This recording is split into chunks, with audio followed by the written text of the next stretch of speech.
I've got a budget of £1,000 to buy a car, and previously I tried to buy a car from Facebook Marketplace, and let's just say it didn't go to plan. The car had a lot of issues. It's completely dead, isn't it? It doesn't even turn, mate. See, the window's not even going up now. So as you can see, the car would not start. So I walked away from the sale as this car needs too much work. So I've still got £1,000 to buy a car, and I haven't bought one yet. So I started looking for the car auctions and found this. So I've just seen this Mini Cooper going through the auction. Let's bid on it, and hopefully we can get it for below £1,000. Right, the car's currently up next on the bid, so hopefully I win the car. Yes guys, I just won the car for £350. So let's hope the car actually gets me home. Let's go collect this car. I'm almost there, and the nerves is kicking in. I don't know why I feel nervous. I've just arrived. Let's go collect the keys and see what the hell I've bought. Because I can't lie, at this point I'm regretting my decision. Or maybe the nerves is just getting to me. There's a car, a Mini Cooper. Let's see if the door opens firstly.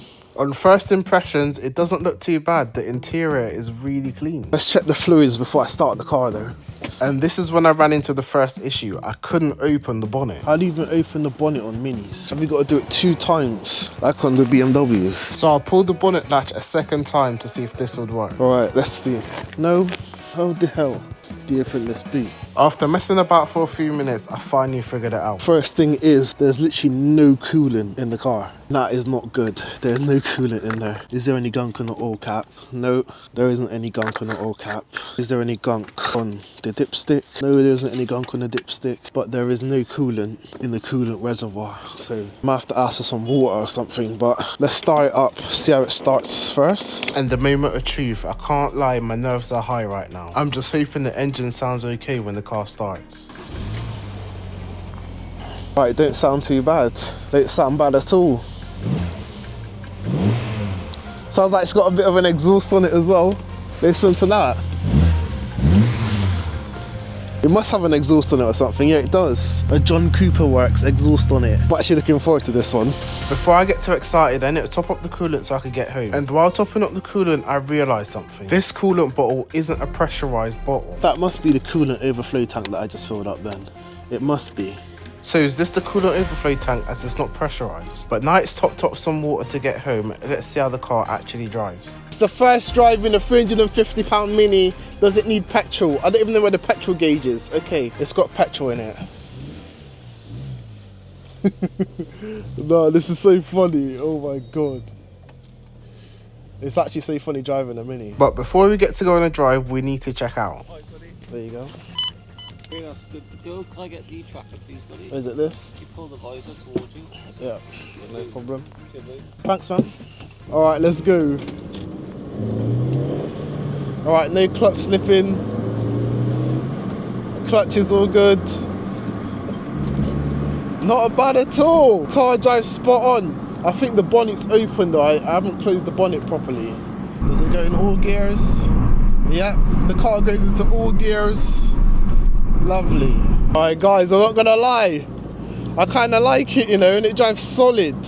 I've been keeping an eye on the temperature gauge and so far it hasn't moved. Things are looking good. And here we have my £350 Mini Cooper, and it's got me to this car park so far, so that's a good start. But let's have a quick little look over the car and see. There's first thing I've noticed, the car's got an exhaust on it and I'm loving it. But the car's not all good. There are some issues that I've seen straight away. There is some lacquer peel on the bonnet, and I may just buy a new bonnet instead of trying to respray it. For a new bonnet's cheaper. I also realised that this little trim is hanging off, but it should be an easy fix. For £350 I've got a bargain. The car is such a clean car, like look. Apart from the bonnet, car's actually so clean, like look at this. And obviously this thing hanging off here, but look at it guys, look at the state of that. The car is so clean for the age. Look at it. So the car sounds way better than usual. Let's start it up so you can see how it sounds. Yes guys, that is what I'm talking about. That sounds sick. I'm gonna have a sweet drive home in this, listening to that. Let's drive the rest of the way home and hope that the car doesn't overheat on the way.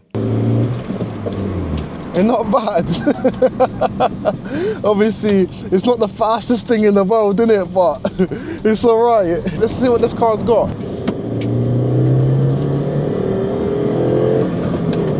Why? Not bad at all. No knocks and bangs, nothing. Why? It handles pretty well as well, you know. Boy, it doesn't handle bad at all. It's really good at the corners. I actually really like this little thing. Boy, have a listen to that. What do you think I should do with this car? Should I take it on a road trip? Do I just flip it for a profit? Should I modify it with parts from Temu, like I do a Temu Mini Cooper build? I don't know what I should do with the car, guys, but drop a comment down below. It's like, I want to do something more fun now. I don't just want to get the cars, flip them and sell them within the next day. I've made it home in the £350 Mini and there's an issue that I need to fix. Could feel MAT for this. Have a look at the state of the headlights. You can't even see through them. And that could fail MAT. So I got my polisher and tried to buff out the headlights.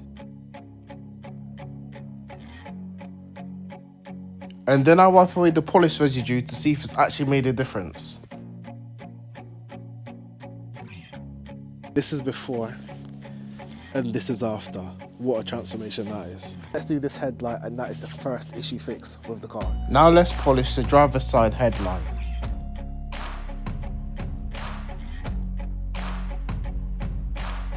And now the polish is complete, let's wipe off the residue to see how it's turned out. That looks so much better. And this is the end result. What a transformation. Right, there's another issue to solve with the car. As you can see, this is hanging off. My fix is going to be put some super glue on it and hopefully, do you know what I mean, it just stays in and don't come out again. So I got my super glue and tried to stick everything back together.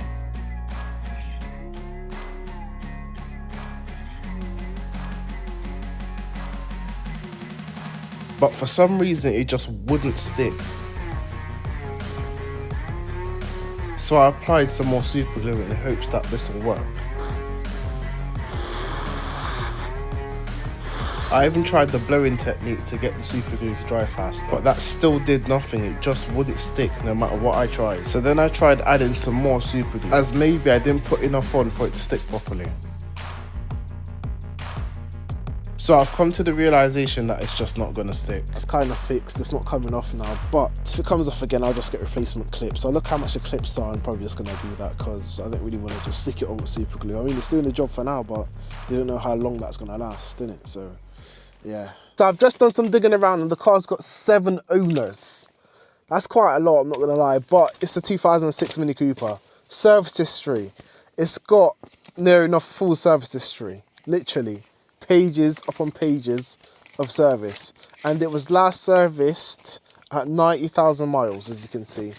Last serviced at 90,000 miles, and the car's now got 98,000 miles, so it's probably due a service. But the fact it's got the full service book is an even better selling point. So, yeah, that's it. Car starts spot on, no problems. Do you know what I mean? So that's that.